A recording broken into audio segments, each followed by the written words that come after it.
If you've been feeling stuck in your practice, undersupported, creatively restless, or quietly scared that the next level of your life as an artist may never fully arrive, this episode is for you. If part of you has ever wondered whether artist residencies are only for more established artists, better funded people, more traditional artists, or people who seem to know exactly what they're doing, this episode is also for you. A lot of artists are carrying the same private fears. Maybe my work is too weird, too interdisciplinary, too inconsistent, too spiritual, too underdeveloped, too underfunded. Maybe it's too late. Maybe I'm not ready. Maybe I don't even belong in those spaces. And what I want to offer you today in this episode of Your Art is a Spell is not just a travel diary or an art world flex. I want to offer you a map. Over the last few months, I've moved through Berlin, Warsaw, Vienna, and New York in ways that deeply changed my art practice, my sense of possibility, and the way I understand what residencies can actually do in a life. I came back from that experience with more clarity, more authority, and more proof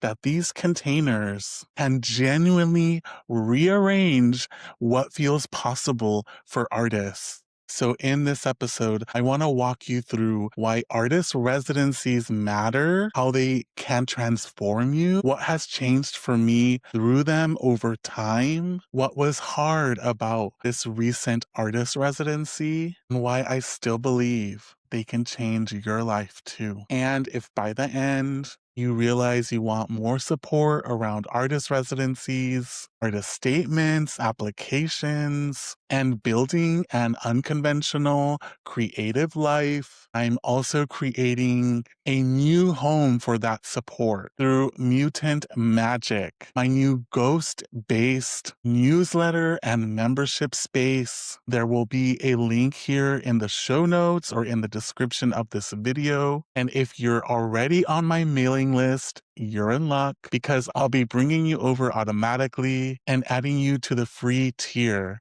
which is called Mutant Dispatches.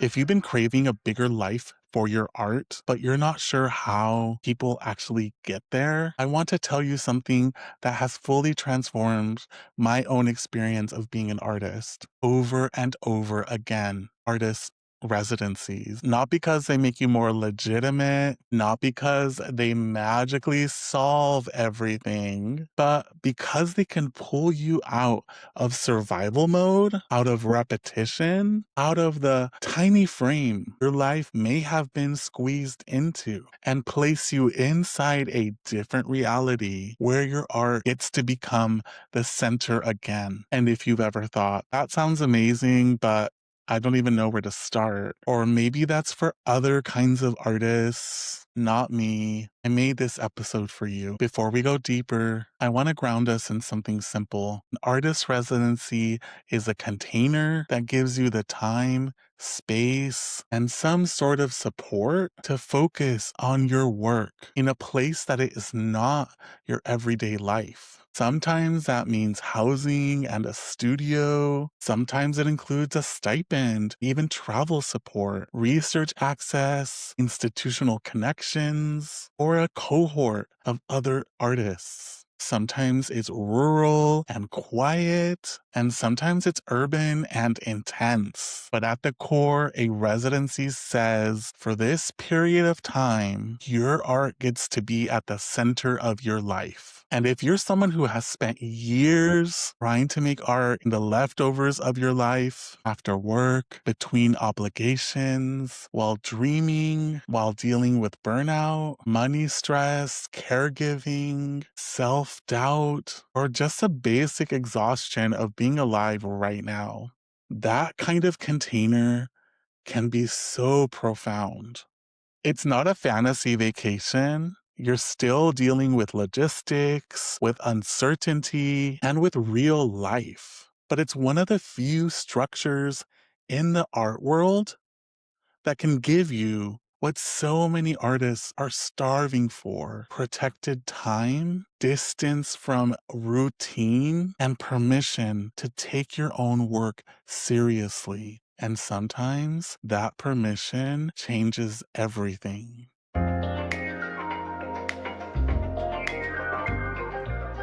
If you're listening to this or watching this on YouTube, you might already be feeling that pull. Maybe you've been feeling stuck in your artist practice. Maybe you're making work, but it's happening in fragments, in the margins, in the little bits of energy left over after everything else. Maybe you've been wanting more seriousness, more spaciousness, more support, more connection, more proof that your life as an artist can actually expand. Or maybe you're carrying a quieter fear that you want too much, that it's a delusion to want a creative life with more depth, more travel, more recognition, more resources, more room to breathe. I really want to name all of this because a lot of artists, especially the weird ones, the interdisciplinary ones, the working class ones, the queer ones, the neurodivergent ones, the people who don't fit neatly into the mold, are not just navigating logistics. For us, we're navigating internalized disbelief. The disbelief that your work could really be held, that you could really be chosen, that you could really belong in that bigger room. And one of the reasons why artist residencies matter so much is that they interrupt this story, this disbelief. They create thresholds. They strip away distraction. They connect you to new people, places, and possibilities. And they begin to change how you see yourself. There's something so powerful about being given keys, a studio, a stipend, a research appointment, a teaching invitation, a plane ticket, a reason to be somewhere because your artwork matters that much. That kind of recognition doesn't just help you resume, it recalibrates your self concept. It moves you from, I hope I get to do this someday, into, I'm already becoming the kind of artist who does this.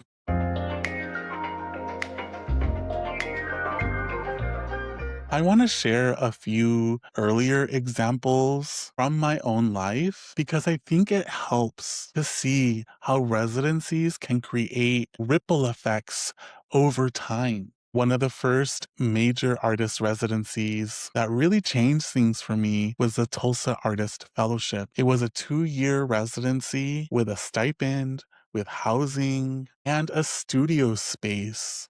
That structure gave me the stability to make work, produce solo exhibitions, and apply to graduate school. During that period, I also applied to UC Berkeley's MFA Art Practice program, and I got in. That mattered not just because I made more work, it mattered because the residency changed the material conditions around my practice. And because of that, it changed my future. Another important artist residency was with the Coaxial Artist Foundation in Los Angeles, where I created a video work that eventually ended up on the Salesforce Tower in San Francisco. I did this residency while I was living in Berkeley, and it resulted in one of the biggest spaces my artwork has ever been exhibited. And then there was the residency with the Philosophical Research Society in Los Angeles, which led to a solo show that Hyperallergic named as one of the top 10 exhibitions to see in the city that month. Again, the residency created the container,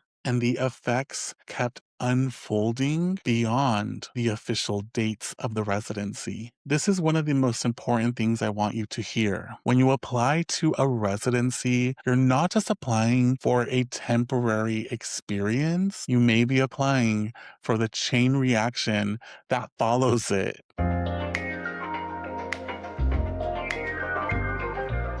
So now that I'm back in Los Angeles, I want to bring you in to this most recent 3-month stretch because it's one of the clearest examples in my life of how an artist residency or a fellowship can act like a portal. In a relatively short period of time, I found myself moving through Berlin, Warsaw, Vienna, and New York. I was invited to teach at an artist university. I accessed sacred archives, participated in a ritual near a river in Poland, and was flown out by a major museum during Freeze Week in New York. And on the surface, yes, that sounds glamorous. But beneath that, what was really happening was that my practice was being stretched, complicated, and initiated into a new level of depth.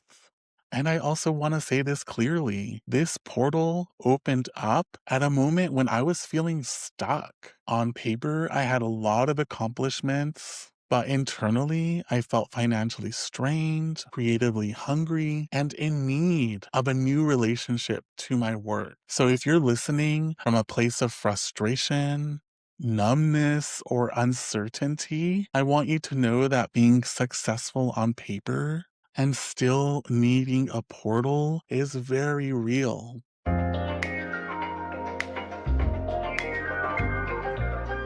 In Berlin, I entered the fellowship with the Akademie der Kunst and E-Werk Luckenwald with a fairly specific intention. I wanted to work with the Humboldt Forum and its ethnological archives, especially a collection of Vidarica artifacts, including Mirica, portal-like objects that function as maps, shields, and technologies of vision and world building. I thought I knew the direction that I was headed in. I expected something related to communion, transmutation, and connection, themes that already live in my work. But what happened was heavier and stranger. Visiting the archives began to affect me intensely. I started to have nightmares. I felt drained, sad, guilty. Being around sacred objects that had been acquired under questionable conditions, sometimes even looted, was not neutral. At one point, museum staff members asked me if I thought that these objects were alive or dead, and I realized that by interacting with them as technologies, I was participating in a kind of reanimation. That really changed my work. Instead of staying only in a language of healing, joy, and transformation, I found myself moving towards ghosts, hauntings, fogs, zombies, still water, reanimacy. What is buried, what continues to emanate after violence is gone. Berlin made me a much more complex artist because it asked me to hold both healing and harm in the same frame. And for anyone listening, this is also part of what residencies can do. They do not always give you a version of yourself that you are expecting. Sometimes they take you deeper. Sometimes they reveal the material that you've been avoiding. Sometimes they make your work stranger, darker, sharper, more honest. That might not sound comfortable, but it can be profoundly transformative.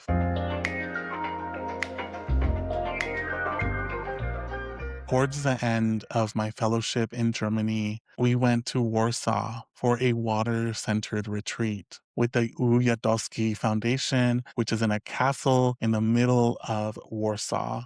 The land there itself in Warsaw is swampy, it is ancient, maternal, thick with history. By then, I had begun to orient to German enough to navigate in Berlin. So arriving in Poland, where I knew no Polish at all, created another layer of dislocation. Even the trip there was uncomfortable. The train was hot, the windows had been bolted shut, and my body really felt the strain of the transit. And then when we landed in this completely different rhythm, riverbanks, islands, between rivers, solstice rituals, foggy meadows, animal sounds, local food, group cooking, foraging, salt boats, long evenings outside, shared time with other artists and curators. It felt beautiful and eerie at the same time. And what I realized was that artist residencies don't just change your career, they can also change your nervous system. New languages, new weather, new rituals, new social dynamics, all of that can interrupt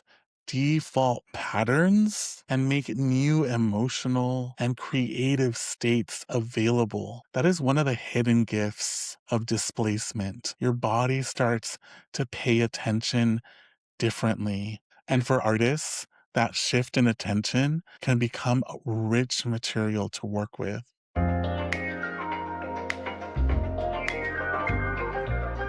And I want to go back to the middle of my artist residency when I was invited to Vienna to teach at the University of Applied Arts in the Transmediale department. I was invited to teach about my practices, divination, cartography, indigenous futurisms. And in that classroom, I felt something very important: authority. Not performance, not a brittle need to impress. I mean, the kind of authority that comes when your work has matured enough that you can guide others from inside of it. I designed a cartography workshop where students mapped memories, bodies, feelings, relationships, and inner geographies.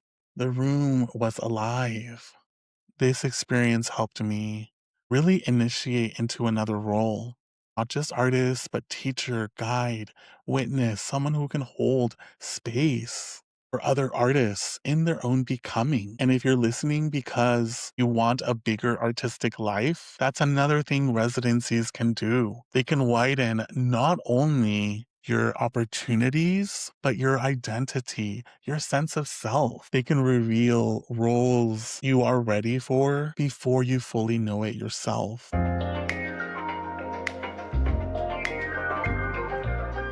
Another branch of this artist residency portal led me to New York through the Museum of Moving Image and their collaboration with the Tezos Foundation. I was a part of an FA2 fellowship where I learned about smart contracts and NFTs as conceptual forms. I made a project, applied for a small grant, won it, and then found myself invited to New York during Freeze Week because the curator connected to the museum was excited about the project I was working on. This felt really surreal because I had only visited New York for the first time very recently in my 40s and quickly fell in love with the city. I had told myself that I wanted to return, and suddenly I was being flown back from Berlin to New York as an invited artist, moving through the Whitney Biennial, the new museum, and a totally different sense of proximity to the city. That is what I mean by timeline jumping. Residencies and fellowships can place you inside realities you never would have been able to plan from your couch. A river ritual in Poland, an archive in Berlin, a classroom in Vienna, an art week in New York.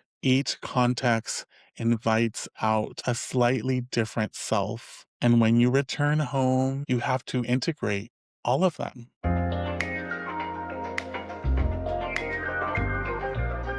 Now, stepping back from my own story, here's what I think is actually happening underneath all of these experiences. The first mechanism is displacement. You leave your routines, your mirrors, your usual roles, and your identity loosens just enough for something new to emerge. The second is uncertainty. Residencies often place you in periods of not knowing. You may not know why you're there yet, what the work is becoming, whether you made the right choice, or what all of it means. That uncertainty can be deeply uncomfortable, but it is also often where new material lives. The third is entanglement. People, places, meals, archives, landscapes, rituals, conversations, all of it enters your imagination and continues working on you long after the residency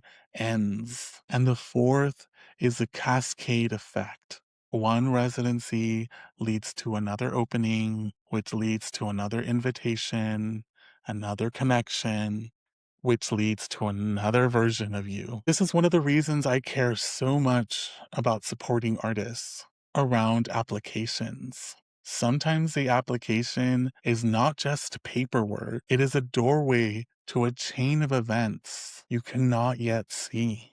And that matters, especially if you've been underestimating what one brave application could set in motion.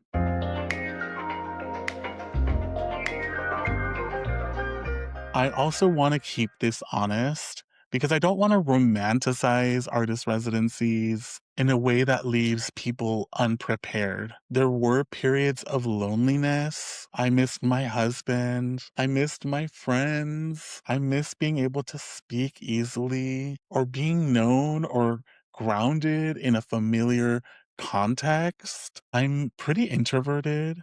And although solitude can be generative for me, there were moments when it felt confronting.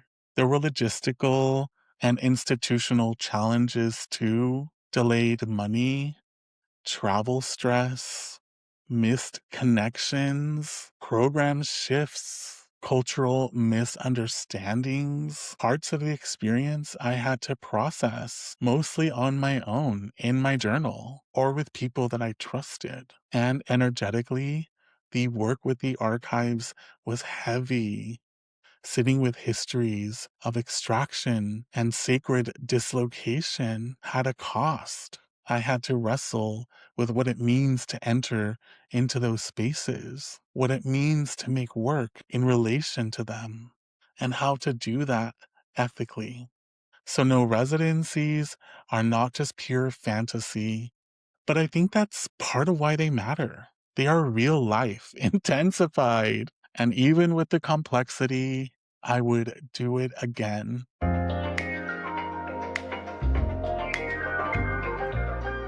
I'm speaking here to the artist that feels a pull towards artist residencies, but isn't sure that they belong. The artist who has been told that they're unrealistic, the artist whose work is conceptual, interdisciplinary, digital, spiritual, messy, experimental, or difficult to categorize, the artist who worries that they don't have the proper training, the proper polish, the proper lineage, the proper kind of work. I want to say clearly, you do not have to fit a mold to be invited into transformative spaces. What residencies can give you is not just a line in your CV, they can give you a container where your art gets to be the main character for once. They can give you time to research, to experiment, to wander, to follow those weird threads, to deepen your process and experience yourself differently. They can give you community, language, visibility, new self concept, and sometimes major external shifts in where your work goes next. If you've been needing a sign, this may be the one.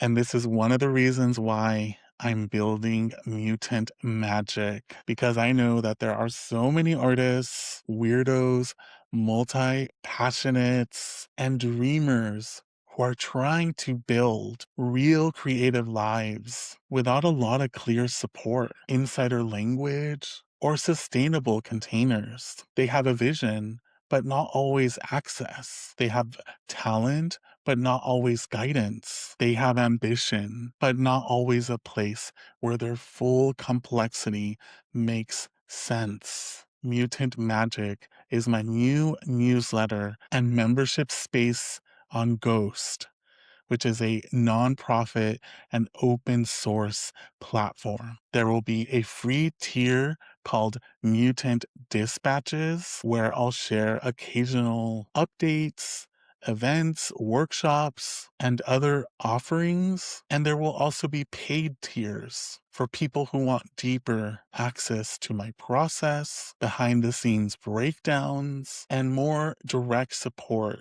around the kinds of things that I'm talking about here. Residencies, applications, statements, art practice, and building a life that can actually hold your work. So, if this episode is finding you at the right moment, I'd love for you to join me there.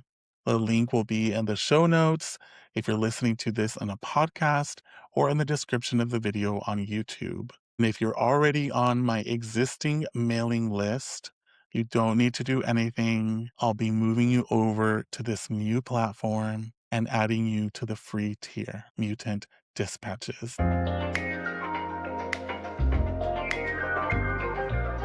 If you take one thing from this episode, let it be this: your art deserves to have a container. Your practice deserves more than whatever scraps of time and energy, capitalism, exhaustion, and self doubt leave behind. And one of the most tangible ways to create a container is to apply to an artist residency. You do not need total certainty before you begin. You do not need to feel fully ready. You do not need to become more of a conventional artist. You may just need one aligned application, one deadline, one act of belief that opens the next portal.